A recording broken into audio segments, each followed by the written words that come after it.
Hi guys, this is Sidhu here. I've come to talk about basically our political class of our country, as well as the media houses and the journalism. By profession I was an actor, but yes, I became part of this farmers' protest, and even before the protest even started, I went on my social media handles and started talking about social issues because during lockdown, somewhere, I felt this need and responsibility to talk about social issues as a citizen or as a responsible man in this country. Therefore, whatever I've learned, and I've been through a lot and still going through it, so it's very important for us to understand certain truths about the kind of society we are living in. So let's talk about the political class, double standards of the political class in our country. Also, let's talk about the media and its role, journalism, so-called journalism, fourth pillar of the biggest democracy in the world. How they behave to get TRPs and views. That's the only probably reach and game what they've been playing. Like I said, I have been part of this farmers protest because yes, I come from Punjab and I have a land and I'm a farmer. Not necessary that I have to cultivate the land to be a farmer, but yes, I have my own land and it belongs to me, and my family has been into agricultural field, though my father was a lawyer, but yes, he was a farmer as well. My great grandfather, my grandfather, they were all farmers.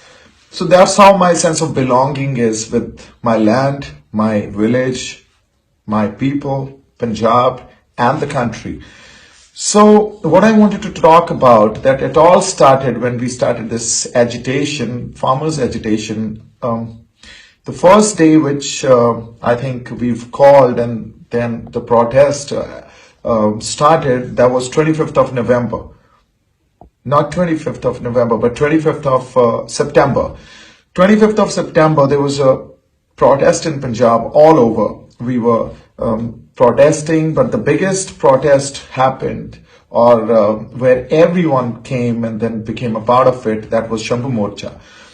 Afterwards, we started permanent Morcha from the 4th of October, and then since then we were in a protest. But for the first time, this protest was noticed, or it gauged people's eye, was on 26th of November when we started our march towards Delhi.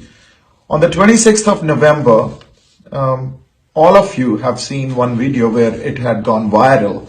And in that video, I made certain statements. The entire country was laughing at it, including a lot of media houses. They were laughing at it.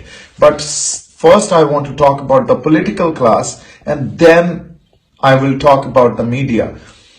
On the 26th of November, after one of my conversation with one IPS officer at Kundli border or Sonipat border, yes, a border before that, went viral, where I commented saying that this agitation is actually a revolution, and it's not local, but it's global, and it has global significance.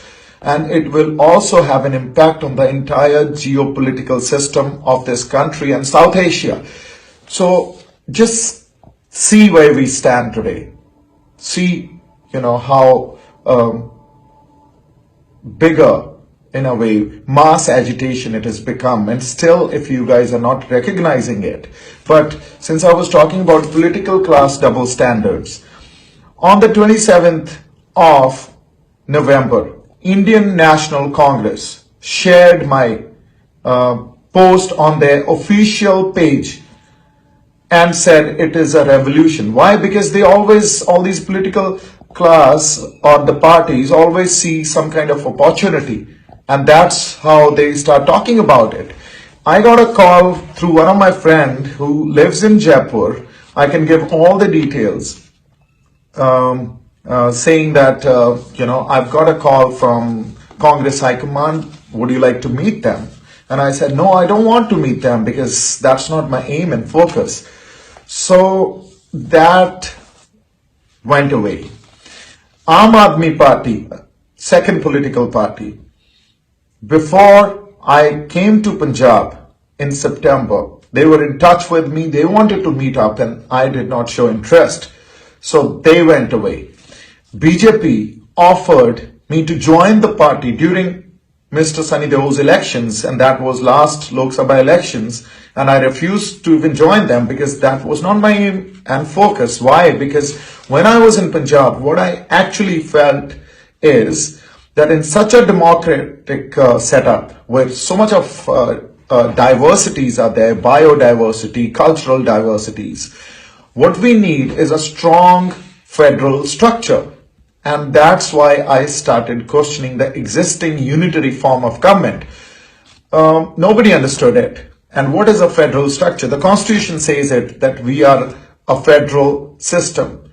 The Constitution says it, that we are democratic people and we have certain fundamental rights, and right to speak is one of them. So that's how I started speaking. What happens, 26th of November, the intensity and the gravity of this agitation was felt all over, but still nobody dealt with it with maturity and with responsibility. No political party. Opposition in a way, be it Congress or Aam Aadmi Party, BJP is ruling the country. They came and joined the protest. And I should tell you how. Mr. Rahul Gandhi, on a tractor, he came and became a part of the protest, and he had to fit sofas on a tractor, and that's how he was protesting. So this is how they see this as opportunity that they can probably grab more votes, because what happens, be it any political party, what they feel and consider that people, they are objects and leaders are the subjects. So the subject is the one who will act and objects are the ones who will be acted upon. So the whole game is about votes. The entire focus is political agenda in terms of vote bank. Everything is based on manipulation, lies, use and throw theory. This is how our politicians and our leaders work. Isn't it a sad situation for such a country like India?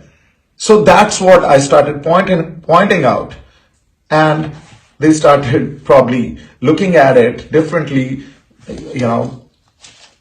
saying that he is a fundamentalist or a hardliner. Nobody is ready to look at the other side of the perspective because nobody has the ultimate truth. Only God has the ultimate truth. The ultimate truth, if nobody has it, what we have is relative truth. Whatever for you, for me, and for everyone else is true, but it's never complete truth. So if it is not complete, then it is our duty, we are duty bound to listen to the other side of the perspective, but we never entertain it. So this is how this political class works in our country.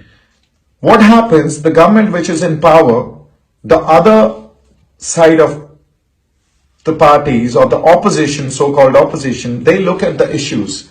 They don't care about what people's interests are, how they should probably address the system to make it better. Only focus is to criticize what the ruling government is doing, which is our duty. We are duty bound to do that. I have been doing that since lockdown, whether it is Prime Minister or it is the BJP government. I've been criticizing them because that's my right. Similarly, they should also do it, but no, their focus is to criticize and to grab an opportunity where they can get more and more vote bank. So what happens, the same Congress party is sharing my post on the 26th of November on their page, but on the 26th of January, they are not only criticizing me, not only they are criticizing the government, Not only that they are portraying the whole incident in a bad manner, but they deleted that 26th of November post also because they don't want to get in a trap. But I have the screenshot of everything. I am talking on the basis of facts and I can prove it. It's not about Congress, Aam Aadmi Party or BJP here. It's about, I want to actually question the entire political class of a country, that if this is the way you guys are going to deal with agitations or the protests or any policy making, if people are not in favor of it, and you guys will reduce it to your political ideologies or reduce it to individuals or see the entire or the events in isolation and do not see in its continuation, then how are you going to govern? How are you going to deal with the situation, such serious and grave situations? You guys are creating binaries and divisions amongst people. Where is the diversity in this country? Are we terrorists? Today, I am running away from cops. Wherever I'm sitting in the villages, on the roads, am I a terrorist? Did I provoke anyone? Did I kill anyone? Do you have any evidence or any footage, video footage to prove it? No, there is nothing. Why? Because the media started propagating it in a wrong manner, in a wrong way, because that's how our media works. They only want TRPs and they will start promoting lies. I can prove it. I can literally prove every point. And then that builds such a lot of pressure, social pressure on the governing party, on the party which is in power today, on the opposition. So they use it to their advantage. And this is